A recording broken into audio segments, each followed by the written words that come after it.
And it's Adri with Raising Batman. Okay, so for this two-part video from earlier I was talking about, I was going to talk about what we did with him when he was younger for potty training, and also a little bit about regression. So I think I already mentioned most of the stuff of just him sitting on there for a while with his tablet until he went, and just rewarding him. But I will say he was potty trained when he was like 2-3 years old, and he regressed. He went to PPCD when he was 3, and he had been in speech and occupational therapy since he was 2. But at 3, he started PPCD, which was a preschool program for children with disabilities. So it was with a public school.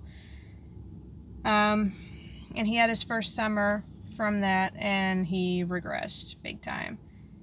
And also at the same time, we had moved from his childhood home, because before I got pregnant, I moved out to Las Vegas for my job. I got offered a store out in Vegas working with Guitar Center, and when I got pregnant, I left to move back home to be with family. And then after I had him,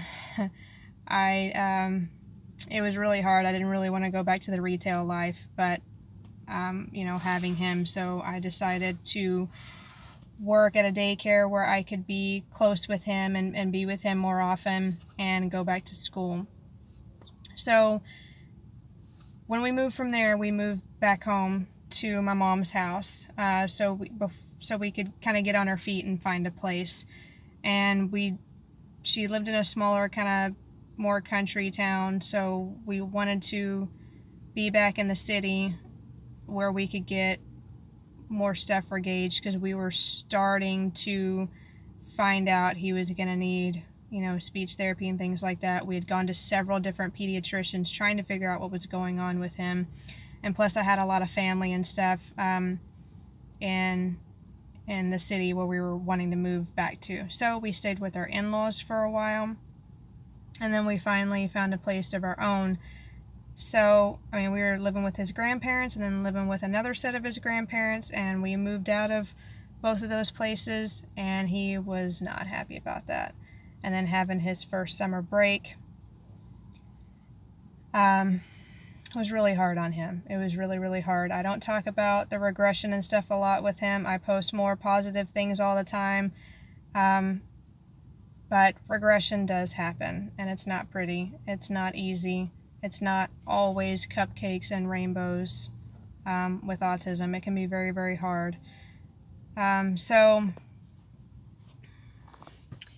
that happened, and we moved into our apartment. He had the summer break, and that's when he stopped going potty. He started doing lots of things, but then after a while, after a few months, I had a baby. So that was another huge change. I had his sister, and he wanted absolutely nothing to do with her at all. That's when Gage was at his worst. His was the terrible 3s, not the terrible 2s. And it was really, really hard on all of us. He still was not sleeping through the night. He never really slept through the night when he was that age. And he, like I said, did not want anything to do with the baby at all. He didn't understand. He wanted us to take her back. And he was like smearing poo everywhere all the time. He was just a little ball of meltdowns. He was screaming, he was crying, he was still nonverbal. He couldn't point, he couldn't talk to me, he couldn't tell me what was going on and what he wanted. Nothing. I wasn't getting any sleep at all because he wasn't sleeping. I had a newborn. I was going through postpartum depression. I had like a mental breakdown. It was a lot going on for him.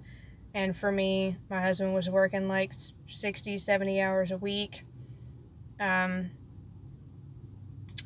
I was getting a lot of help when Gage was a baby. I was living with my parents at the time, and I always had somebody there to help me whenever I needed it. And now at our apartment we were in, I didn't have that much support. I didn't have anybody just like, hey, I need a break for a second. You know, I need to walk outside, get some air. You know, my family did help, you know, whenever the baby was first born, things like that. But after that first couple weeks, you're on your own. So it was really, really hard. And like I said, Gage was going to school, and he had speech and occupational, but he didn't have any ABA or anything at that time. I didn't really know about it. So I understand how bad it can get, how hard it can be, and he still does regress. He still has regressions. His occupational therapist was on vacation the week of Halloween, so his routine got thrown off. That was really hard for him. He regressed a lot behaviorally. He ran away from me, bolted from me for the first time in a long time. He was doing lots and lots more stimming, which doesn't really bother me. His stims are like falling down and spinning around. He verbally stims a lot. He scripts things over and over, like quotes movies and things like that over and over. It's just the only problem with stuff like that, I know it's a coping mechanism for him, but he's so focused on that, he can't focus on anything else. Anything. He's so caught up on that. So I was trying to do a lot of occupational things for him to try to help him cope, but that wasn't the only reason. It was just that change in routine. He has the hardest time with transitioning and change. So yeah, he ran from me. We went to my mom's house for the weekend, and she has some deadbolt childproof things on her deadbolts. That's just a cover that slips over it to where you have to squeeze it with like 2 hands to be able to turn it. It's kind of hard to do it. And he's never been able to figure out before, but he figured them out. And we were right there. I mean, well, I was in the bathroom with my daughter, but my mom was right there with him. And he ran out the door, and I heard her yelling and screaming at him, and I just kind of dropped everything and started running after him. And he is fast. He is really, really super fast, and it can happen in a second. There's a creek behind my mom's house, and that's where he wanted to go. He knew it was there, and he went in it and slipped and fell, scratched his back all up, hit his head. It was really scary. That creek it's a nice creek. It's coming off of a golf course. It has a little dam that just kind of like a little bitty dam. It kind of trickles down, and it's a creek. It's really nice and clean, and it's upkept. And my mom and myself have taken him down there a few times, thrown rocks in it, and let him put his feet in and things like that. He really enjoys it. But he can't go there by himself for obvious reasons.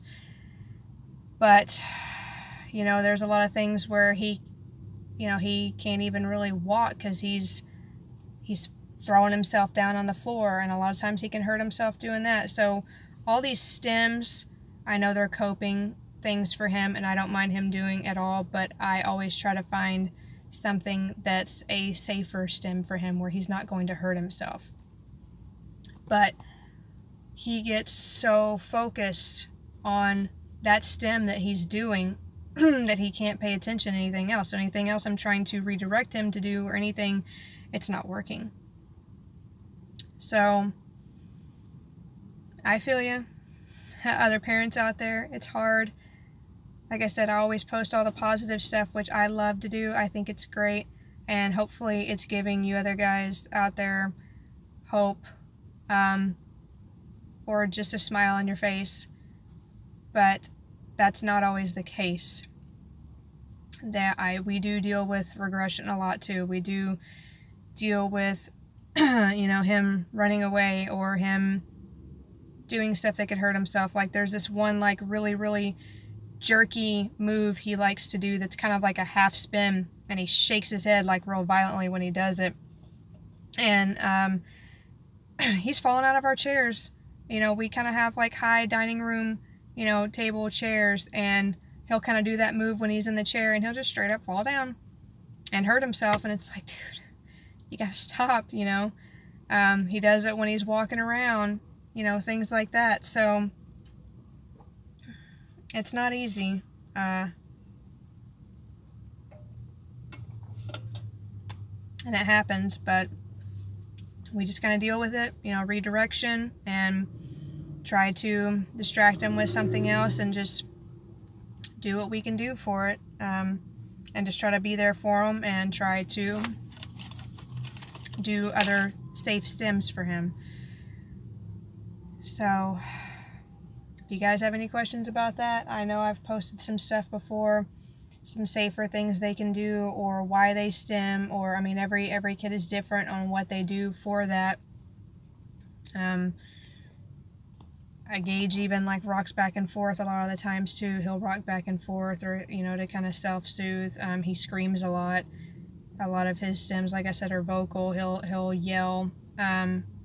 So just and it can just be a small little routine change. It could be a different teacher at school. It could be, you know, just I forgot to do this before bedtime or something, and it could send them into a huge meltdown. So, but hopefully, if you guys, you know, just have any questions or anything like that, just message me. Let me know anything, potty training, anything. If you just wanna talk, you're having a bad day, or if you're having a good day and you want to talk to somebody about that. I know it can be very isolating sometimes, and if you don't have anybody to talk to or go to, if you want to celebrate, if you want to cry, whatever, just message me and let me know.